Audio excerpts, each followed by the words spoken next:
안녕하십니까. 전기설비 기술기준 및 판단기준에 관련해서 핵심 요약 및 문제풀이 진행하도록 하겠습니다. 네, 1장 공통사항 부분부터 보도록 할게요. 먼저 총칙 부분이 이제 언급되고 있습니다. 총칙은 일종의 머릿말이다 라고 생각하시면 될 것 같습니다. 그래서 이 전기설비 기술기준 및 판단기준이라고 하는 전체적인 내용이 이제 무엇을 하는지, 어떤 것을 이제 다루는지에 대한 개괄적인 설명이다라고 봐주시면 될 것 같고요. 자, 그랬을 때 한국 전기 설비 규정, 그래서 코리아 일렉트로 테크니컬 코드라고 이제 표현이 되고, 그때 이제 앞 글자를 따가지고 이제 한국 전기 설비 규정은 이제 간단하게 KEC라고 합니다. 한국 전기 설비 규정은 전기 설비 기술 기준 고시, 자, 고시에서 정하는 전기 설비. 자, 그 다음에 쭉 넘어가서 전기 설비의 안전 성능과 기술적 요구 사항을 구체적으로 정하는 것을 목적으로 한다라고 되어 있습니다. 그러면 지금 제가 방금 읽어본 부분만 다시 한번 보게 되면요. 한국전기설비규정은 전기설비 기술기준 고시에서 정하는 전기설비의 안전성능과 기술적 요구사항을 구체적으로 정하는 것을 목적으로 한다라고 했는데, 여기서 이제 언급되는 규정 또는 법령이 이제 두 가지예요. 하나는 전기설비 기술기준이라는 게 한번 언급이 됐죠. 여기서 여러분들이 이걸 아마 좀 이해를 해주시는 게 좋아요. 자, 우리가 일상생활을 할 때 꼭 지켜야 될 어떤 법, 그 법이라고 하는 게 대한민국의 가장 상위법이 헌법이죠. 그 헌법 아래 뭐 형법, 민법 이와 등등의 어떤 법들이 쭉 있지 않습니까? 그러면 헌법이라고 하는 건 우리가 살아가면서 어떤 추구해야 될 어떤 가치에 대한 얘기라면, 그 가치를 이루기 위해서 어떤 것을 지켜야 된다라고 하는 게 이제 세부 항목으로 나눠집니다. 그죠? 여기서도 마찬가지예요. 전기 쪽도. 전기 쪽의 가장 상위법이 전기설비 기술 기준이라고 하는 것이고, 그 전기설비 기술 기준이라고 하는 큰 법 하부, 즉 아래에 한국전기설비규정이라고 하는 규정이 있다. 그래서 이 한국전기설비규정에서 또는 한국전기설비규정이라고 하는 것은 전기설비, 전기에너지를 만들고 전기에너지를 멀리 보내고 전기에너지를 변성하고 전기에너지를 배분하고, 또 이때 사용하는 어떤 기계기구, 댐, 수로, 저수지, 전선로, 보안통신선로, 그 밖의 설비의 어떤 사용, 그쵸? 이용하는 과정에서 안전성능, 즉 사람이 다치면 안 되고요. 재산적 피해가 발생하면 안 되죠. 그것을 목적으로 안전성능이 충분히 확보돼야 되고, 그걸 이제 이루기 위해서 어떤 기술적인 요구사항이 어떤 있을 거예요. 그죠? 그거에 관련된 형태를 규정했다. 그렇게 여러분 생각해 주시면 되겠습니다. 그래서 이 전기설비 기술기준 및 판단기준이라고 하는 전체적인 어떤 형태의 어떤 시험을 준비한다라고 했을 때 대략 한 95% 이상은 한국전기설비규정에서 출제가 되고요. 그 다음 약 한 5%가 그 한국전기설비규정보다 상위법의 개념인 전기설비 기술기준에서 출제되고 있다. 그렇게 여러분 생각해 주시면 되겠습니다. 그래서 그 목적의 형태는 뭐 이렇게 여러분 봐주시면 되겠네요.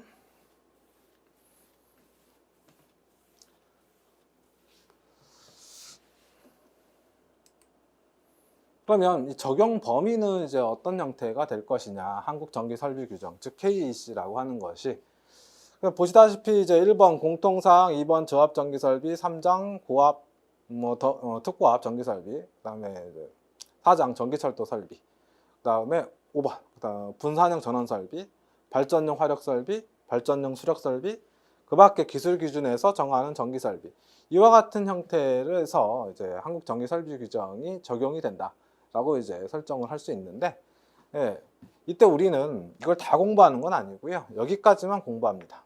1번부터 5번까지만. 그리고 이 1번부터 5번까지를 우리가 1장, 2장, 3장, 4장, 5장 이렇게 해서 공부를 한다. 그렇게 여러분 봐주시면 되겠습니다. 그랬을 때 지금 우리가 진행하고 있는 게 1장 공통사항에 해당하는 부분이다. 그렇게 여러분 생각해 주시면 되겠고요. 그럼 이제 여기 하나의 챕터화 됐으니까 간단하게만 좀 더 추가적으로 말씀을 드리게 되면 가장 이제 출제가 많이 되고 또는 가장 많이 다루어지는 부분이 어디가 될 것이냐? 예, 여기 3장 또는 3번 고압, 특고압 전기설비 부분이 가장 중요하다라는 거 여러분들 꼭 좀 유념해 주시고, 그 다음에 이제 이 한국 전기설비 규정이라고 하는 게 만들어진 지 얼마 안 됐어요. 즉 법이 개정됐다는 것이죠. 그 개정된 부분은 주로 어디에서 개정이 됐느냐? 예, 공통사항 부분하고 저압전기설비 부분이 많이 개정이 됐습니다. 그럼 개정된 부분은 어떨까요? 기출문제가 거의 없겠죠. 그래서 그 개정된 부분에서 문제가 출제가 된다면 다 새로 나온 유형의 문제가 되겠죠. 그와 관련된 형태를 우리가 풀이할 수 있으려면 어떻게 해요? 내용을 좀 알아야 될 거예요. 왜? 문제 답 이런 형태를 외워서 정리할 수는 없으니까. 그래서 여러분들 이제 수업 진행할 때 이 부분에 대한 형태 또는 새로운 어떤 개정된 부분에 대한 어떤 문제에 대해서 대응하실 수 있도록 내용 설명을 하고, 그 다음에 관련된 유사한 문제를 좀 풀이하는 형태로 갈 거니까요. 여러분 공부하실 때 참고해 주시면 좋지 않을까 싶습니다. 6번, 7번, 8번은 사실 이제 이쪽 부분은 기존에 법령이 개정되기 전에도 유사한 내용은 다 있었던 얘기입니다. 또 내용이에요. 그런데 그 부분이 거의 출제가 안 됐었거든요. 그래서 아마도 이제 앞으로 출제가 되는 형태의 방향도 여기 1번부터 5번, 즉 1장부터 5장까지만 출제가 되지 않을까, 그렇게 생각하고 수업 진행을 한다, 그렇게 봐주시면 되겠습니다.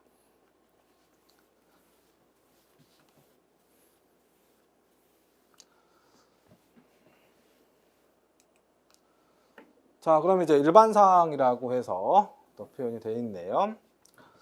적용 범위 KEC 111.1 부분이 됩니다. 그래서 한국 전기 설비 규정은, 그죠?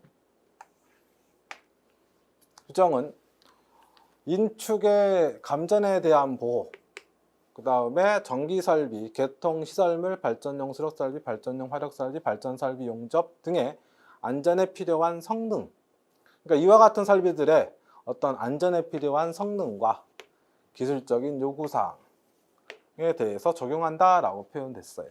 이거 간단하게 얘기하게 되면요, 전기 설비를 사용하는데 어떻게 사용해야 그 설비가 망가지지 않고, 그쵸? 잘 이용할 수 있을 것이냐, 또 그 설비 이용하는 과정에서 사람이 다치지 않고 재산상 피해가 나타나지 않도록 할 것이냐, 그 얘기를 하고 있는 겁니다. 그때 여러분 요 부분 인축의 감전에 대한 보호 부분은 조금 더 신경 써 주셨으면 좋겠어요. 그때 처음 듣는 얘기 또는 정확하게 개념이 안 잡힌 얘기가 있을 수 있죠. 근데 우리가 이제 공부를 하는 과정에서 특히나 법령 부분 또는 이제 법이 개정되다 보니까 그에 관련된 내용을 우리가 조금 더 수월하게 받아들이려면요, 단어적 의미를 좀 알아두셔야 돼요. 그랬을 때, 자, 인축이라는 표현을 처음 보신 분도 계실 거예요. 여기서 인축이라고 하는 것은 인은 사람을 얘기하는 것이고요, 축은 가축을 얘기합니다. 그래서 사람과 가축을 합쳐서 얘기할 때 우리가 인축이라고 표현을 합니다. 그 다음에 감전이라는 표현이 있죠. 감전. 이 감전이라는 표현은요, 인체에 전류가 흐르는 현상을 감전이라고 해요. 여러분, 사람 몸에 또는 가축의 몸에 전류가 흐른다? 그럼 어떻게 됩니까? 인명사고 나타날 수도 있고요, 크다란 어떤 부상을 당할 수도 있는 것이죠. 그래서 사람이나 가축의 몸에 전류가 흐르는 그 어떤 현상에 대한 보호, 즉 그와 같은 형태를 만들면 안 된다는 얘기죠. 인체가 감전되면 안 된다는 얘기. 그렇게 여러분들이 좀 생각하시고 이 문구를 봐주시면 좋을 것 같고요. 나머지 부분 다시 한번 읽어봐 주시면 되겠습니다. 그러니까 이 한국 전기 설비 규정이라고 하는 것은 사람과 가축의 어떤 감전사고를 미연에 방지하고, 그 다음 전기 설비를 보다 오랫동안 효율적으로 잘 쓸 수 있도록 어떻게 운영할 것이냐, 거기에 대한 얘기를 한다, 그렇게 여러분 생각하시면 될 것 같아요. 사실 이 문구를 다 외우실 필요는 없는 거예요, 그죠? 흐름만 좀 봐주시면 될 것 같습니다. 자, 그 다음에 여기서부터 이제 여러분들이 이제 외우셔야 될 부분이 시작이 됩니다. 이 규정에서, 즉 한국전기설비 규정 KEC에서 적용하는 전압의 구분, 전압을 나눈다라는 거죠. 구분은 다음과 같다라고 표현을 했어요. 대한민국에서 언급하는 전압은요, 0볼트부터 76만 5천 볼트까지 언급을 합니다. 전압이 낮으면 여러분 집에서 쓰시는 전압이 220볼트죠. 그 다음에 공장 같은 데서 사용하는 전압이 3300이나 6600도 있고요. 그 다음에 우리가 여행할 때 만나는 또 접하는 또는 볼 수 있는 철탑 같은 경우는 76만 5천 볼트까지 또 사용을 합니다. 물론 그 이상의 전압이 나타날 수도 있어요. 그럼 이렇게 전압의 범위가 넓은데 이 전압의 범위가 넓을 때 이걸 어떤 작업자나 제조자 또는 사용자에게 임의로 마음껏 아무 전압이나 써라 라고 하게 되면은 설비를 제작하는 과정이나 어떤 시설물을 시공하는 과정 또는 유지보수 관리하는 과정에서 금전적으로나 시간적으로나 엄청난 형태의 어떤 손실 또는 그 엄청난 시간들이 이제 소요된다. 그렇게 여러분 생각해 주시면 좋을 것 같습니다.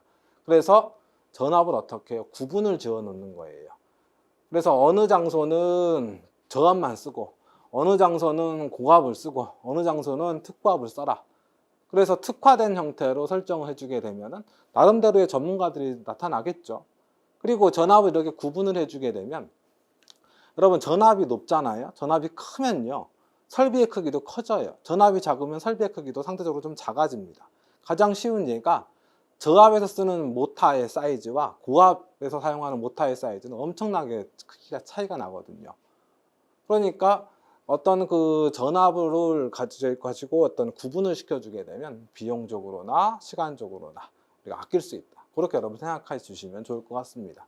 그걸 목적으로 해서 전압을 구분한다라는 거죠. 그때 이거 반드시 외우셔야 됩니다. 저압이다라고 하는 거, 그 다음 고압이다, 특고압이다라고 하는 것은 당연히 전압의 수치를 가지고 이제 구분을 지어주죠. 그래서 교류는 1kV 이하, 직류는 1.5kV 이하. 그 다음에 고압은 교류는 1kV, 직류 1.5kV를 초과하고 7kV 이하의 범위. 그 다음 특고압은 7kV를 초과하는 걸 우리가 특고압이라 한다. 이렇게 설정하죠. 일단 이거 기본적인 형태니까 꼭 좀 외워주시고 이때 좀 더 몇 가지를 추가해서 좀 외워주셨으면 좋겠고요. 그 다음에 여기에 이 부분을 조금 시각적으로 좀 수월하게 볼 수 있도록 다시 한번 정리를 이쪽에 한번 해볼게요. 우리가 이제 저압이다라고 한다. 저압. 그 다음에 이제 고압이 있고요.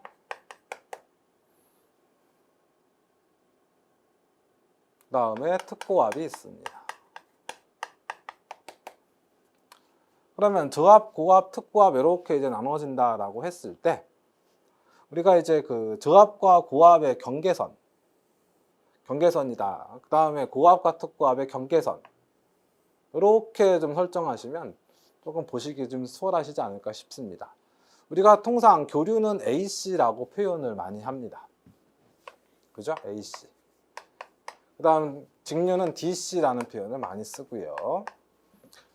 그랬을 때 저압과 고압은 교류 AC 기준으로 1kV. 그 다음에 직류 DC는 1.5kV를 기준 잡아가지고 만약에 이하가 되면 저압이 되는 것이고 초과가 되면 고압 및 특고압이 되는 것이죠. 여기서 여러분 아시다시피 이하라고 하는 것은 예를 들어 교류 기준으로 1kV, 즉 1000V 포함입니다. 그렇게 여러분 생각해 주시면 되겠고, 그 다음에 초과는 1000V를 넘는 것을 말하는 것이죠. 그 다음에 고압과 특고압은 교류, 직류 상관없이 7kV 기준 잡아가지고 이하가 되면 고압 또는 저압이 되는 거예요. 7kV 이하는. 근데 7kV 초과가 되면은 특고압이 될 것이다. 그렇게 여러분들이 생각해 주시면 좋을 것 같습니다. 이렇게 여러분 시각적으로 좀 설정해 주시게 되면 보시기 좀 편하죠. 그죠? 그 다음에 우리가 이제 지금 처음 전기설비 기술 기준 및 판단 기준에 대한 공부를 합니다. 그러다 보니까 지금 좀 의욕이 많이 넘치실 거예요. 지금 외우신 게 기억이 오래 가요. 그래서 이 전압을 지금 구분할 때 이게 기본 틀이고 여기에서 추가적으로 몇 개만 좀 더 외워주셨으면 좋겠어요. 우리가 이제 법이 개정되면서 또한 어떤 사람에 대한 어떤 안전에 대한 얘기가 부각되면서 또 나오는 전압이 하나 더 있어요. 저압에. 뭐가 또 있느냐? 특별 저압이라는 게 있습니다.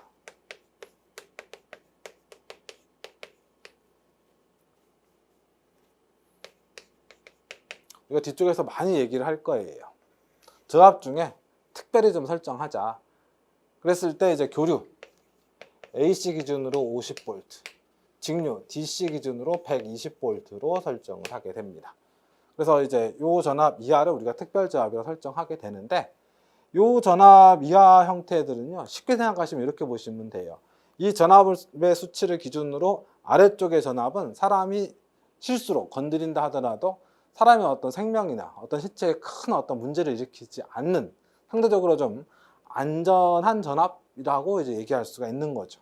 이 전압을 넘어가게 되면 만졌을 때, 실수로 만졌을 때 운 나쁘면 크게 다칠 수가 있어요. 또는 운 나쁘면 생명을 잃을 수도 있는 전압들이 되겠습니다. 즉 저압이라고 해서 다 안전한 전압이 아니라 안전한 전압을 설정한 게 무엇이다? 특별 저압이다.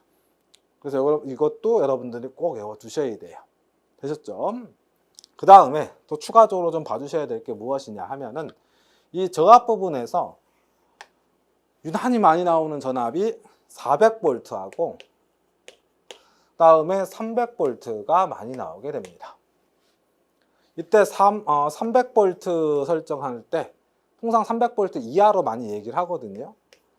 300V 이하다라고 하게 되면 우리가 집에서 사용하는 전압이 220V죠. 그 220V를 얘기한다라고 보셔도 돼요. 물론 이제 뒤쪽 가게 되면 이제 300V를 우리가 이제 대지 전압이라고 할 거예요. 그때 또 여러분들께 개념 전달을 또 하도록 하겠습니다. 또는 전력공학이나 뭐 전기기기 회로 이론에서도 대지 전압이라는 개념을 또는 용어를 종종 쓰니까 어떤 기본적인 의미를 알고 계시는 분도 계실 수 있고요. 그 다음 400V다라고 하는 것은, 400V다라고 하는 것은 이제 사용 전압이라고 통상 얘기를 하게 됩니다. 그래서 이 400V 기준 잡아가지고 이하 또는 초과 형태로 이제 종종 얘기를 하게 되거든요. 그때 이 400V다라고 했을 때 여러분들이 좀 생각하셨으면 좋겠다 싶은 게 380V예요. 380V라고 하는 것은 우리가 이제 성간전압으로 통상 많이 얘기를 하거든요. 그죠? 그래서 220V에다가 얼마를? 루트 3을 곱하게 되면 380V가 나오게 됩니다. 그래서 이 220V를 지금 표현한다, 또는 220V를 지금 언급하는 300V 이하는 대지전압 쪽을 얘기한다라고 보시면 좋겠고, 그다음 400V로 얘기하게 되면은 이거는 성간전압으로 언급한다라고 보시면 좋겠습니다. 그리고 또다시 또 의미 하나를 더 부여하자면, 통상 300V 이하다라고 하게 되면요, 단상을 많이 얘기하고요. 400V를 언급하게 되면 삼상을 얘기한다라고 보셔도 좋지 않을까 싶어요. 꼭 그런 건 아닙니다. 근데 여러분 일단은 이 두 개의 수치도 되도록이면 기억해 주시는 게 앞으로 공부하실 때 좀 수월하다. 그 다음에 고압 부분에서도 여러분들이 좀 기억해 주셨으면 좋겠다 싶은 게 3300V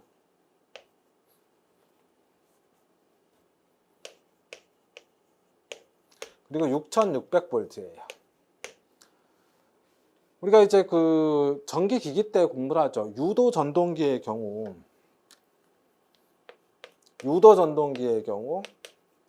토크 T라고 하는 것이 전압의 제곱에 비례하는 특성이 있어요. 이 회전력이라고 하는 건데, 회전력이 크게 필요한 곳이 있겠죠. 커다란 물체를 들어올리는 뭐 기중기나 권상기 같은 경우, 그리고 힘이 커야 되잖아요. 그럴 때에는 전압이 높으면 유리하다라는 거예요. 그때 통상 쓰는 게 이제 3300V나 6600V짜리 전동기를 사용하는 경우가 있습니다. 그리고 기출문제를 쭉 풀이하다 보면 배전설로도 3300이나 6600을 언급하는 경우가 있는데, 그건 문제가 아주 예전에 만들어진 형태가 다시 출제가 됐다, 그렇게 여러분 봐주시면 돼요. 즉 아주 예전에는 배전 전압이 3300과 6600을 쓰는 경우도 있었습니다. 물론 지금은 아니에요. 그렇게 여러분 생각해 주시면 되겠고, 그 다음에 7kV를 초과하는 부분에서도 좀 기억해 주셨으면 좋겠다 싶은 게 35kV와 160kV예요. 요 두 개의 수치가 앞으로 많이 나올 겁니다. 그때 35kV다라고 하는 것이 도시, 즉 인가가 밀집된 곳에서 통상 나타나는 기준 전압입니다. 여러분, 인가가 밀집됐다는 얘기는 어디예요? 도시죠, 도시. 또는 시가지 형태를 가지고 얘기할 때는 35kV 가지고 얘기를 많이 하고, 그 다음에 산지나, 그죠? 농촌 지역, 이와 같이 어떤 사람의 접근성이 좀 떨어지는 곳에 해당하는, 또 사람의 접근성이 떨어지는 곳에 시공하는 어떤 시설물에서는 160kV를 기준으로 많이 얘기를 합니다. 그래서 35kV라는 얘기가 나오면, 우리가 이제 생활하고 있는 시가지 또는 이제 사람이 많이 모여 사는 지역에 관련된 어떤 부분에서 문제 출제가 되는 것이고, 160kV 언급하게 되면, 또는 문구에 산지라는 표현이 언급되게 되면, 이건 사람이 많이 모여 살지 않는 지역에 관련된 어떤 내용에 대해서 물어보는 거다. 그렇게 여러분들이 구분해 주시면 좋겠습니다. 그래서 이렇게 여러분 큰 틀을 좀 잡아주시면서 외워주시면 앞으로 공부하실 때 많이 수월하실 거다라는 거 다시 한번 꼭 강조하고요. 이때 이 인가 밀집 지역 또는 도시 또는 시가지 형태로 표현했을 때 대표적인 전압 하나는 또 추가적으로 외워주시는 게 좋겠죠. 22.9kV. 우리가 흔히 걸어다니면서 보는 배전설로, 또 우리가 이제 흔히 얘기하는 전봇대라는 표현을 쓰는, 전봇대라는 표현은 시험 문제에서 전봇대라는 표현은 안 써요. 그래서 전봇대라는 표현보다는 전주에 설정된 그 전선에 걸리는 전압이 22.9kV다. 그래서 배전설로 공칭전압입니다. 그래서 이 숫자도 엄청 많이 나올 거예요. 그렇게 여러분들이 좀 생각하셔가지고 정리를 해주시게 되면 좀 공부하시는데 좀 수월하시지 않을까, 그렇게 생각이 듭니다.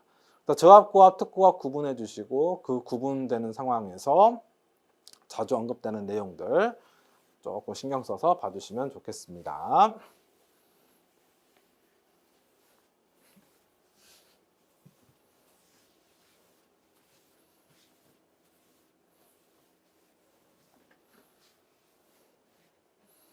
자, 다음 얘기 보도록 하죠. 자, 용어 정의 부분입니다.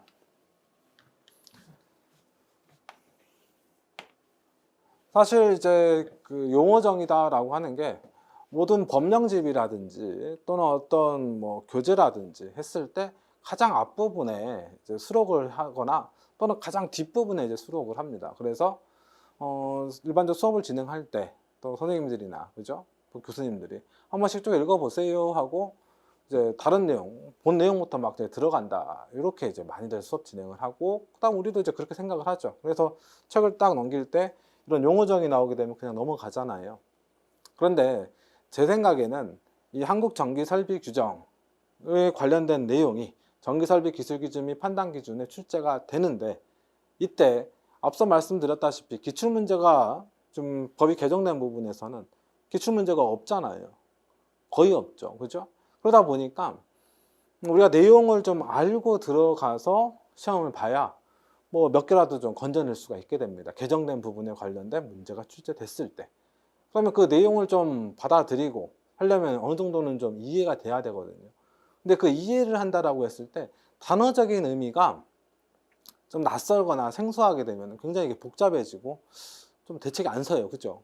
또는 이제 외우려고 해도 잘 안 외워진단 말이에요.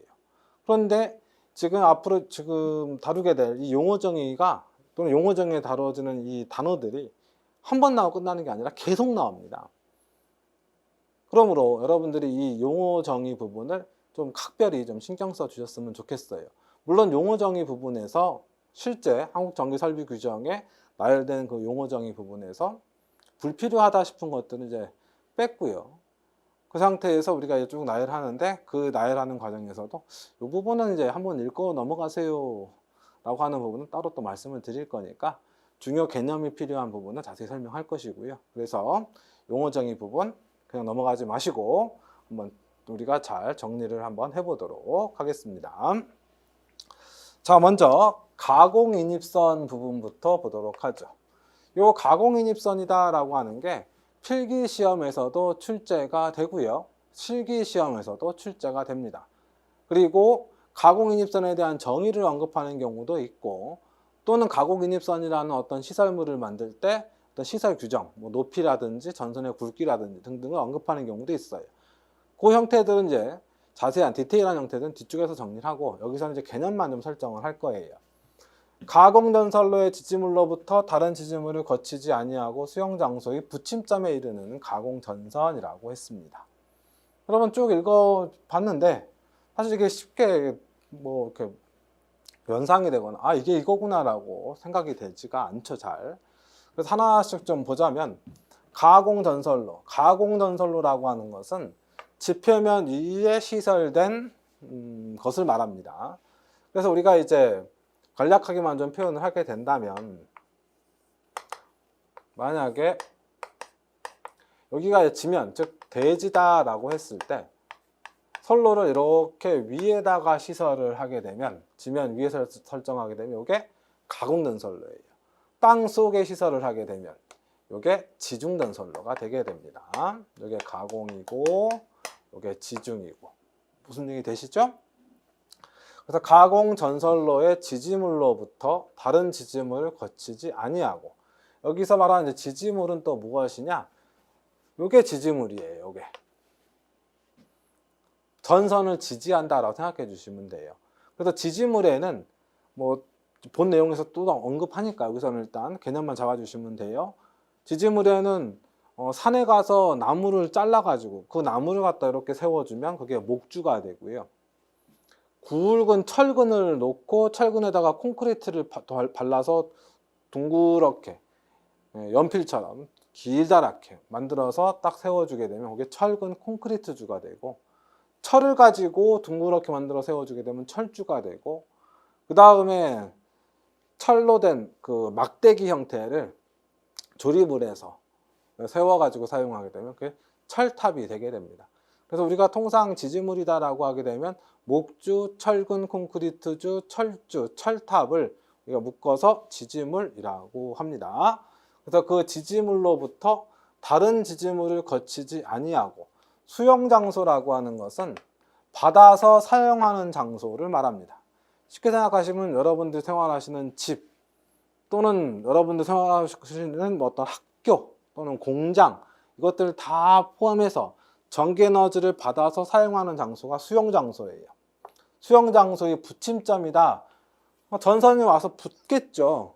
그렇죠? 부침점에 이르는 가공전선이다. 그래서 단어적인 의미 설정했고 그럼 이 전체적인 형태를 그림으로 좀 표현하면 이렇게 표현이 가능합니다. 이렇게 이제 가공전선로 설정했는데 우리가 이와 같이 둥글게 생긴 형태를 가지고 지지물로 설정해서 라인을 설정하게 되면 이건 통상 배전선로가 돼요. 근데 철탑, 이렇게 생긴 철탑을 가지고 선로를 만들게 되면 통상 이것은 송전선로로 사용하게 됩니다. 그럼 이와 같은 배전선로가 설정된 상태인데 제가 돈을 많이 벌어가지고 집을 지었어요. 집을 지었고 그 집에 램프도 있고 전열기도 있고 뭐 전동기도 있고 이렇게 많은 부하들을 이제 사용합니다. 이 부하들이 사용이 되려면 전기에너지가 뭐 필요하겠죠. 그래서 이 배전선로에서 선을 분기해 가지고 우리 집 인입구 쪽에 여러분 집에 다 있습니다. 여러분 현관문 근처에 보시게 되면 분전반이라고 하고 통상 두꺼비 집이라고도 많이 표현하는데 그걸 열게 되면 차단기들이 있을 거예요. 그게 보호장치거든요. 그 보호장치를 통상 전기 쪽에서는 이렇게 표현해요. 그래서 개폐기 및 과전류 차단기 형태로 나타내고 있습니다. 그래서 이게 이제 가장 그 앞쪽에 있는 거죠. 전기 설비에서 얘기가 됐을 때. 그러면 지금 이쪽으로 전기 에너지를 보내야 돼요. 그럼 여기서 이제 접속을 시켜가지고 당기겠죠. 그런데 이걸 쭉 당겨주는데 그냥 당기게 되면 어때요? 전선이 길게 설치가 되게 되면 중력 때문에 축 처지죠. 시간이 가면 갈수록 더 처져요. 그랬을 때 아래에 차량이 진행한다든지 사람이 지나다닌다든지 또는 날아가던 새가 힘들어서 여기 앉아서 쉰다든지 했을 때 더 처지거나 또는 끊어지거나 하는 문제가 나타날 수가 있죠. 그래서 어떻게 해요? 선을 받쳐줘야 돼요. 뭐가? 여기 지점으로부터 집까지 길이가 너무 길다면, 그래서 어떤 형태로 이렇게 또 지지문 하나 설정해서 분기시켜 가지고 이렇게 들어와 줘야 된다라는 거죠. 그러면 이렇게 해서 이제 집에 공급했는데, 이 집이 뭐라고 했죠? 전기에너지를 받아 사용하는 장소, 수용 장소라고 했죠? 또는 이제 수용가라고도 합니다. 이때 다시 한번 문구 읽어볼게요. 가공연설로의 지지물로부터 다른 지지물을 거치지 아니하고 수용 장소의 부침점에 이르는 가공연설. 그러니까 이 지지물로부터 여기 있는 수용가야, 즉 인입구 쪽에 붙어 있는 이 지점까지 보시면 지지물이 있어요, 없어요? 없죠. 즉 이 부분을 우리가 뭐라 한다? 이 부분은 아니에요. 이 부분은 아니고 여기서부터 여기까지를 우리가 가공인입선이라고 하는 거예요. 되셨죠? 그래서 가공인입선이다 라고 하는 건 요거고, 그 다음에 이 가공인입선을 공부할 때 하나 더 기억하시면 좋은 게 연접인입선입니다. 이 부분도 역시나 뒤쪽에 다시 한번 또 언급을 할 때가 있을 겁니다. 연접인입선은 무엇이냐? 가공인입선 공부할 때 같이 해주시는 게 좋은데, 제가 여기에서 이제 살고 있는데 저하고 절친한 친구가 돈을 또 그 친구도 많이 벌었는지 집을 사가지고 집을 지었어요. 제 집 옆에다가 집을 지었다. 그럼 여기도 이제 전기에너지 공급을 해줘야 되겠죠. 그런데 이와 같은 어떤 작은 수용과 같은 경우는 전기 사용량이 많지가 않아요. 전기 사용량이 많지가 않으면 전선의 굵기가 굳이 굵어질 필요가 없습니다. 전선의 굵기가 굳이 굵어질 필요가 없으면 전선 자체의 중량이 적기 때문에 처지는 정도 적겠죠. 처지는 정도도. 그래서 어떤 형태로 여기서 굳이 이렇게 쭉 길게 뺄 필요가 없이 여기에서, 즉 제가 살고 있는 집 인입구 쪽에서 선을 빼가지고 제 친구 집까지 사실 선을 넘겨줄 수가 있는 거예요. 이 그림상 여기에서 뭐 요거 선 잡아가지고 아래에, 그러니까 지중이다, 그게 아니에요. 요 그림 따로 좀 설정하셔서 개념상 설정해 주시면 되겠습니다. 요게 이제 연접인입선입니다. 즉 한 수용과 부침점 또는 인입구에서 선을 분기해서 다른 수용과 인입구의 부침점에 이르는 요 라인을 연접인입선. 이때 당연히 이 사이에는 지지물이 없어요. 그렇게 여러분 생각해 주시면 되겠습니다. 이때 이 연접인입선은 저압에서만 사용한다. 그렇게 잡아주시면 뭐 공부하시는데 큰 문제는 없지 않겠느냐. 그래서 가공인입선, 연접인입선, 일단 연접인입선은 그림적으로만 좀 봐주시고, 가공인입선은 여기서 표현된 정의와 그 다음에 어떤 시설에 되는 패턴을 그림으로 좀 설정해서 기억해 주시면 좋을 것 같습니다. 그 다음에 이제 개통연계라고 하는 거예요. 둘 이상의 전력계통 사이를 전력이 상호 융통될 수 있도록 선로를 통하여 연결하는 것이라고 했습니다. 그러면 이 개통연계라고 하는 것을 크게 두 가지 형태로 볼 수가 있는데요. 하나는 이렇게 보시면 돼요. 대한민국을 간단하게 지금 표현했습니다. 이때 부하 밀집도가 높은 지역이 여기에요. 여기에 전기에너지를 공급한다라고 하게 되면요. 뭐 여기에 있는 커다란 화력발전소에서 공급할 수 있죠. 그다음 여기에 있는 원자력 발전소에서 공급할 수도 있고요. 또 여기에 있는 원자력 발전소에서 공급할 수도 있어요.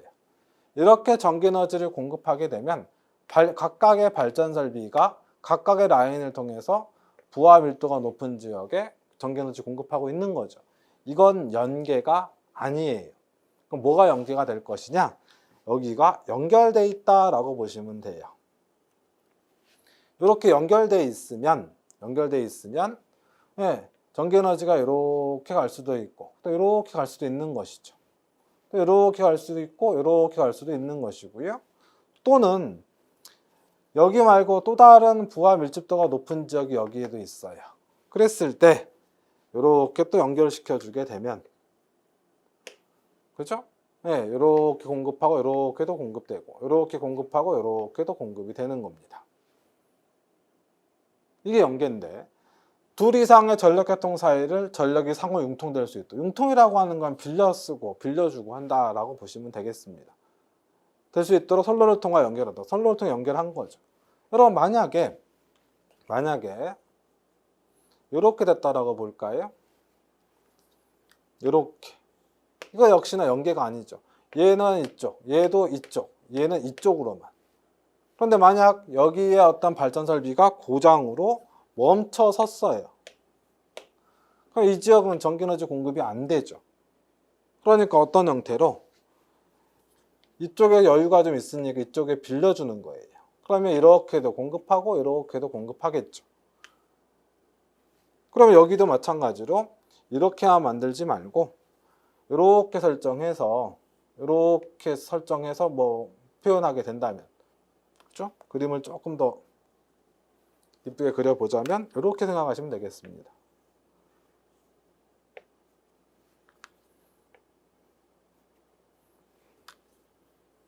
이렇게 설정하면요. 만약에 얘가 고장이 나서 얘가 사용이 안 되면 그때 얘가 이렇게 공급하고 이렇게 또 공급할 수 있는 것이죠. 이런 형태가 바로 계통 연계다라고 보시면 되는 것이다. 그렇게 보시면 됩니다. 그래서 이건 이 개념은 전력공학에서 많이 얘기를 하는 것이고요. 그다음 또 하나, 전력계통 상호간을 송전선 변압기 또는 직류 교류 변환 설비 등에 연결하는 것이라고 이제 표현을 했는데, 우리가 이제 뒤쪽에서 분산형 전원 설비를 또 공부할 거거든요. 그러면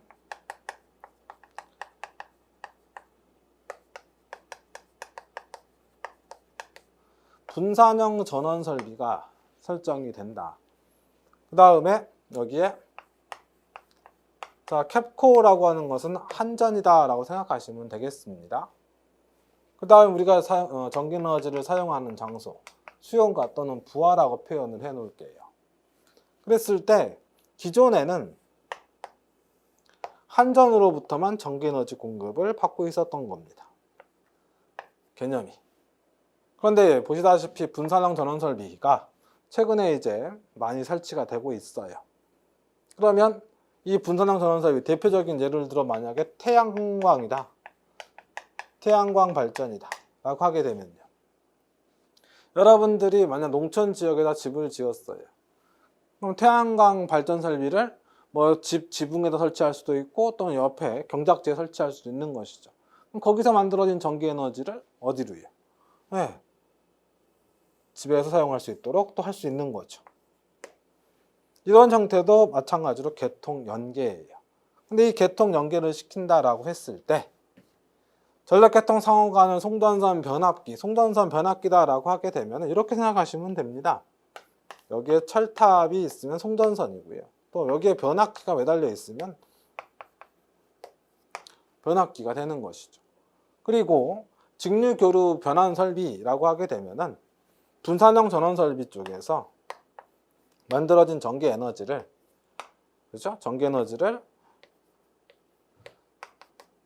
이 부하는 통상 교류 부하가 많을 거니까 직류 DC를 교류 AC로 바꿔준 일종의 인버터 설비들이 어디 설치가 돼서 보시다시피 상황에 따라서 부하 측에 전기 에너지 공급할 수도 있고 어디에 한전 쪽에 다시 또 팔 수도 있는 거고요. 이렇게 이제 전원을 2개 이상 설정하는 형태를 뭐라고 생각하시면 돼요? 계통 연계다라고 보시면 되겠습니다. 그래서 이 어떤 정의를 여러분들이 되도록이면 기억하셔야 돼요. 그래서 전력이 상호 융통될 수 있도록 빌려주고 빌렸을 수 있도록 선로를 통하여 연결됐다. 이거 포인트 꼭 잡아주시기 바랍니다. 여러분 이와 같은 형태의 용어 정의 부분은요, 뭐 어떤 형태로 다음 중 뭐 뜻으로 맞는 것은 틀린 것은 이렇게 이제 물어볼 수 있는 문제로 충분히 나올 수가 있으니까 여러 번 읽어보셨으면 좋겠습니다. 되도록이면 그림을 통해 설정하시면 더욱 좋겠고요.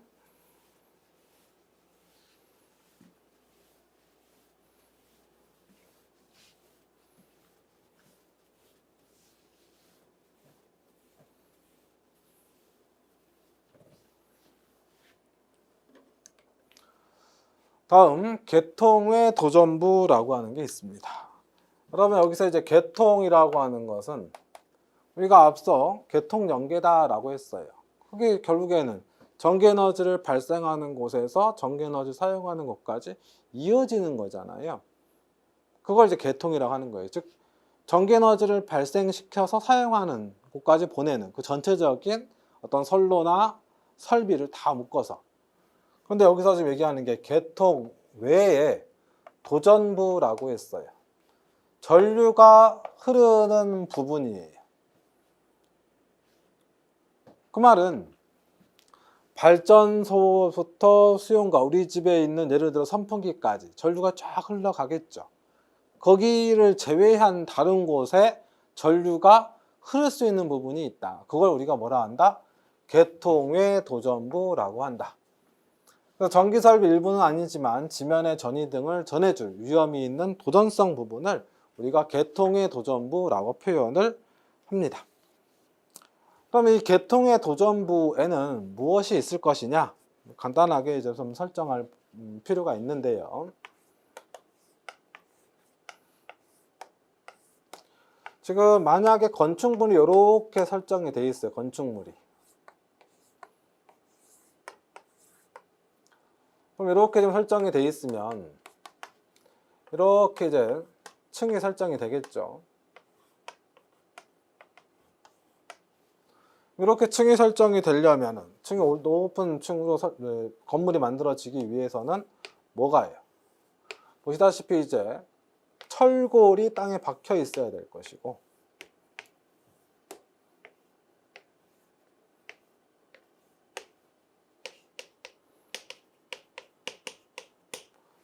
그 다음에 여러분 고층 빌딩이 만들어질 수 있다라는 것은 화장실이 위층에 만들어질 수 있기 때문에 고층 빌딩이 만들어질 수가 있는 거죠. 그러니까 땅 속으로 굵은 관에 해당하는 수도관이 와서 상층으로 이제 올라간다라는 겁니다. 그래서 이 수도관 또는 이제 뭐 가스관도 있을 수 있죠.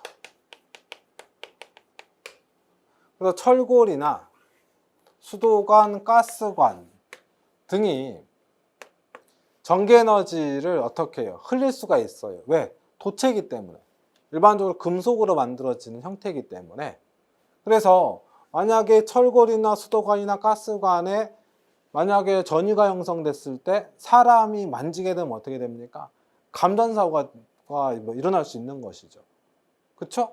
또는 수도관에 전이가 형성됐는데 그 위에 사람이 걸어다니는 지면에 수도관의 전이가 영향을 줄 수도 있는 거예요. 그에 따라 또 사람이 감전될 수도 있는 거니까 거기도 우리가 좀 신경을 써줘야 된다라는 얘기입니다. 그래서 그걸 이제 뭐 이야기하려고 계통의 도전부라고 하는 걸 설정을 한다. 그래서 계통의 도전부의 대표적인 게 철골이 될 수도 있고 수도관이 될 수도 있고 가스관이 될 수도 있다. 근데 앞서 또 말씀드렸다시피 철골, 수도관, 가스관 등이 다 이제 땅 속에 있는 것이잖아요. 등이 땅 속에 있다 보니까 얘네들이 전이가 형성이 되면 지면에도 전이가 형성이 될 수도 있는 것이죠. 즉 절연이 되지 않은 바닥과 벽도 계통의 도전부가 될 수 있습니다.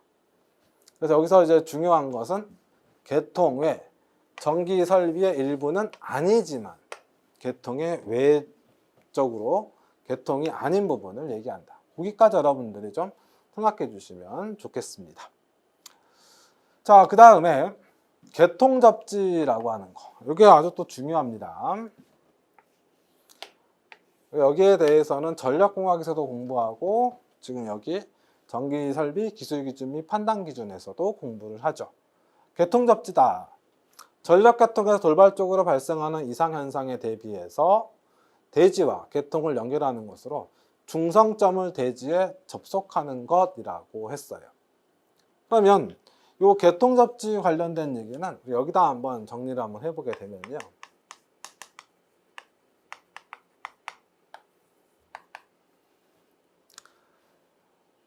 자, 좀 대지와 계통을 연결한다라고 되어 있죠.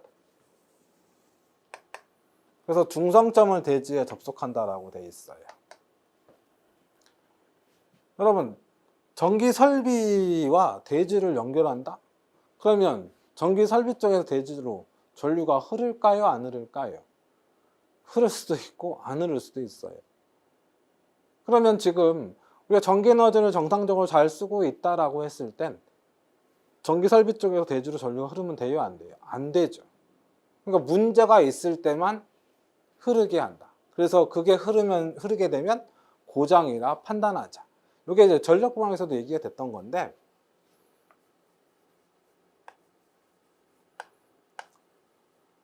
여기서는 기본적 개념만 설정하도록 하겠습니다.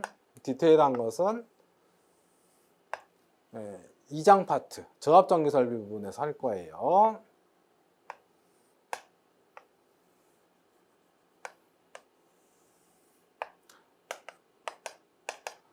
우리가 이제 통상 3상을 표현할 때 이렇게 표현을 많이 해요. 뭐 회로이론, 전기기기, 전력공학에서 많이 보셨을 겁니다. 또는 처음 보신 분들은 아, 코일 하나가 하나의 상이구나.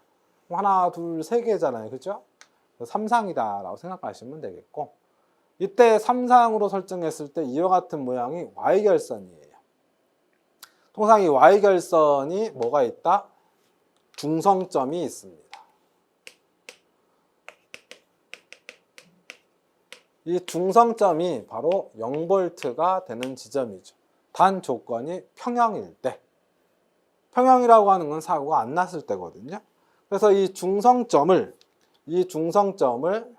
어떻게 했어요? 대지와 연결시킨 거죠. 이게 중성점을 접지했다라고 하는 거예요. 그러면 이렇게 중성점을 대지와 접속을 시켜서 표현한 요 형태가 크게 두 가지 부류로 나눠서 얘기할 수가 있습니다. 고압 또는 특고압 쪽에서 얘기할 수가 있고요. 그 다음에 저압 쪽에서 얘기할 수도 있어요. 고압 및 특고압 쪽에서 얘기할 때는요, 이게 전력공학에서 얘기하는 비접지, 그 다음에 뭐 직접 접지, 그 다음 소호 리액터 접지, 또는 뭐 저항 접지, 이렇게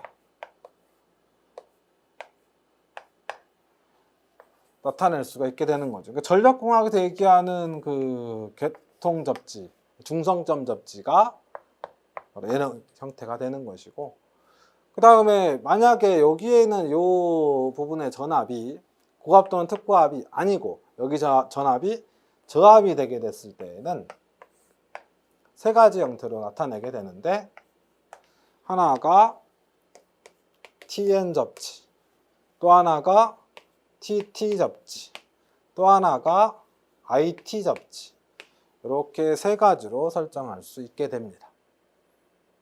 그래서 우리가 이제 전기설비 기술기준 및 판단기준, 즉 KEC, 한국전기설비규정에서는 얘네를 중심으로 얘기를 할 거예요.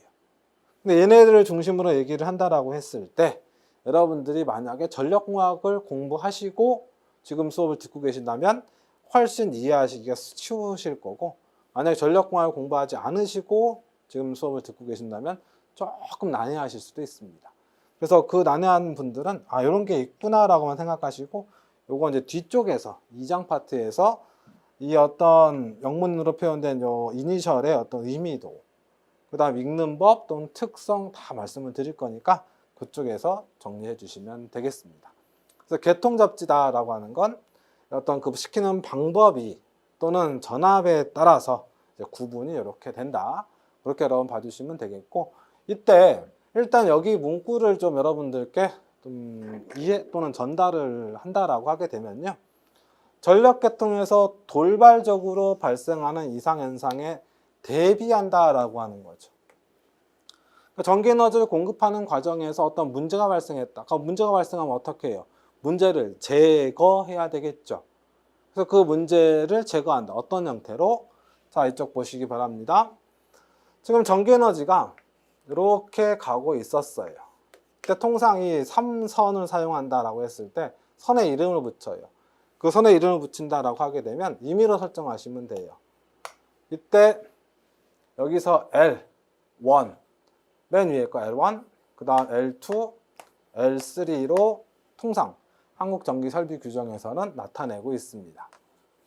근데 우리가 이제 뭐 기기나 전력이나 뭐 회로이론에서는 3선의 이름을 뭐 A상, B상, C상 뭐 이렇게도 얘기했었죠.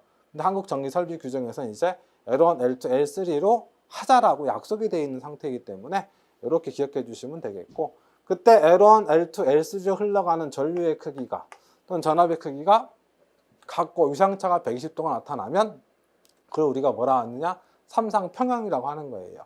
평형일 때는 뭐 사고가 없는 거죠. 근데 이제 불평형이 되게 되면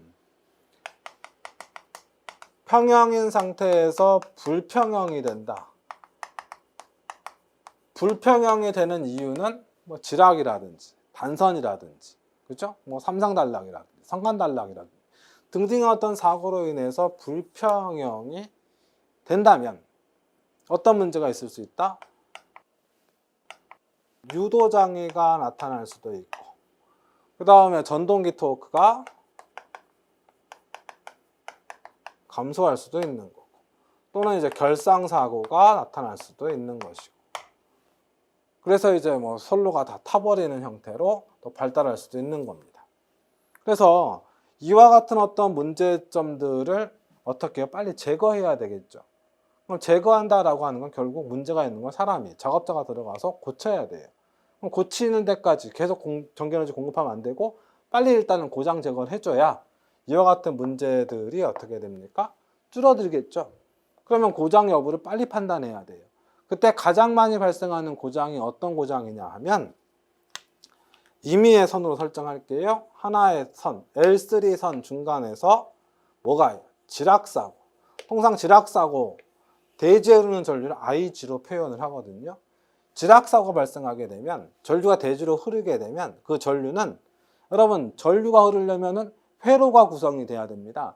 회로는 전원이 있어야 되고 회루프가 있어야 되고 그 다음에 부하가 있어야 되는데 그 세 가지 중에 하나가 없으면 사고예요. 그럼 만약에 전류가 이렇게 흘러버리게 되면 이 전류는 어디로 흘러가게 되느냐? 이렇게 흘러요.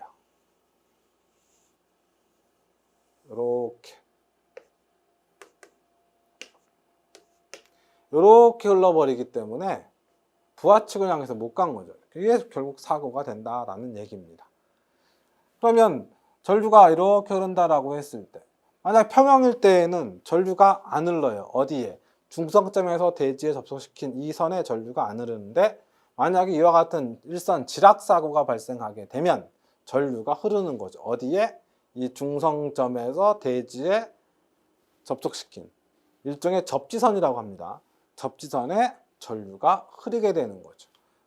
그러니까 요 선 자체는 고장이 났을 때는 전류가 흐르는데 고장이 안 나면 전류 흐르지 않는다. 그래서 이 선에다가 전류가 흐르는지 여부를 판단할 수 있는 설비를 설치하고 그 설비를 통해서 고장 여부를 판단하고 그 고장 여부를 통해서 어디에? 이 선로를 보호하는 보호장치에 신호를 주어가지고 라인을 끊어버리는 형태로 이제 보호를 한다 이거죠. 다시 한번 보시게 되면 교통접지, 전력계통에서 돌발적으로 갑자기 발생하는 이상현상에 대비한다. 고장이 나타났을 때 고장 검출하고 빨리 라인을 끊어버린다. 그 형태를 얘기한다라고 보시면 돼요. 그걸 하기 위해서 대지와 계통을 연결한다, 또는 중성점을 대지에 접속한다. 그렇게 여러분들이 이해해 주시면 좋지 않을까 싶습니다. 자, 그래서 계통접지라는 개념은 이 정도면 여러분들께 충분히 전달이 되지 않았을까라고 생각이 돼요. 중성점을 대지에 접속시키는 것입니다. 그럼 여기서 이제 질문이 하나 또 나올 수 있죠. 뭐가요? 비접지는 어떻게 됩니까? 접지 안 한다는 얘기 아닙니까? 또는 중성점이 없으면 어떻게 합니까? 네, 중성점이 없는 게 있죠. 중성점이 있는 건 Y결선이고요. 중성점이 없는 건 델타 결선이에요. 그래서 통상 요 비접지가 델타 결선으로 쓰고요. IT 접지가 동상 델타 결선을 적용시키는 것이 되겠습니다. 여기서 I는 isolate, 분리하다 또는 insulation, 절연, 그에 해당하는 영어 단어의 첨자 I라고 봐주시면 되겠네요. Y 결선은 접지하려고 만든 거고 델타 결선은 접지 안 하려고 만든 것이다. 네, 거기까지 여러분들이 꼭 좀 기억해 주시면 좋을 것 같습니다. 자, 그래서 개통 접지는 뭐 여기까지 설정하시면 될 것 같고요. 고장 보호 부분부터는 다음 시간에 계속 진행하도록 하겠습니다. 네, 수고 많으셨습니다.